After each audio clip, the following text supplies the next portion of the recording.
nakakatuwa yung mga pinagagawa niya. Eto, para ma-refresh ang ating memory. Narito ang kwento, yung ating Doraemon Collector.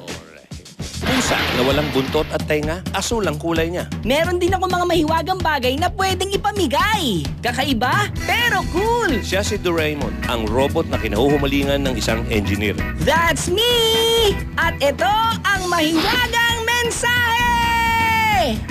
Mel and Joey, ako si Don Ryan Reyes, isang Doraemon collector. Ito ang aking Don Raymond collection. 1979 siya unang pinakilala at talaga namang sumikat sa buong mundo, maging dito sa Pilipinas. Yung story mismo niya, at the end of the story, kahit na halimbawa tinutulungan niya si Nobita o kinukonsente niya si Nobita, pero siyang lesson na makukuha. Pinapalabas na siya sa GMA before. Naaliw na ako sa kanya. Nag-start ako ng collection noong 2006. Mula na magsimula siyang mangolekta, mahigit 1,000 Doraemon items na ang nasa koleksyon niya. Pag-akyat niyo pa lang, makikita niyo na yung mga iba sa mga flash toys collection ko. Most of my collections, ako naman yung bumili. Meron din akong hamper, kahit yung toilet dito. Pati doormat ko, Doraemon din. Tapos meron pa siyang tag, di ko tinatanggal.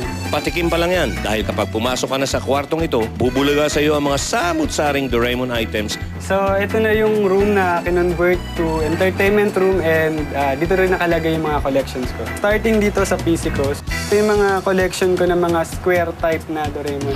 Wow! Isang buong kwarto na para lang sa akin! Sa baba, mga plush toys pa rin. And then yung mga keychains, yung iba hindi ko pa talaga binubuksan. Kahit paper bag sa trash can na may mukha ko, nandito sa kwartong to! Ito pa mga mahiwagang koleksyon ni Don Ryan.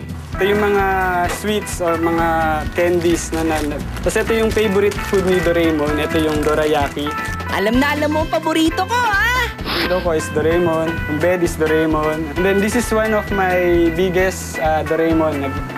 Naglalakad siya. And then this one, Dora Happy. So yung mga friends ko pwedeng maglaro dito. Kahit anong makita niya na may mukha ni Doraemon, binibili niya. Tulad ng VCD at magazine. Kahit Japanese yung salita niya, binili ko kahit hindi ko naman siya naiintindihan.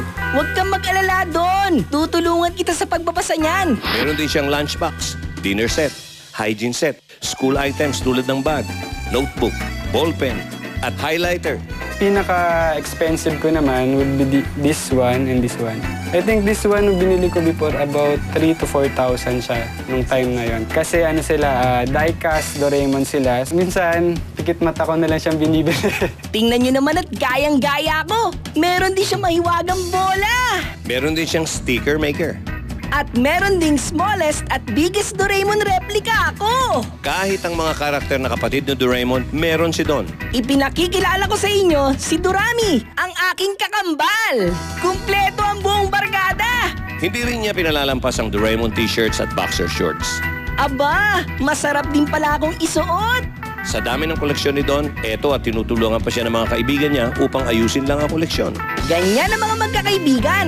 Pero alam niyo bang mas malalim ang dahilan ng kanyang pangongolekta? Pero gusto ko sana someday, makita itong mga actual na to, makita ng mga bata in parang small museum, gano'n, na pwede nilang makita talaga.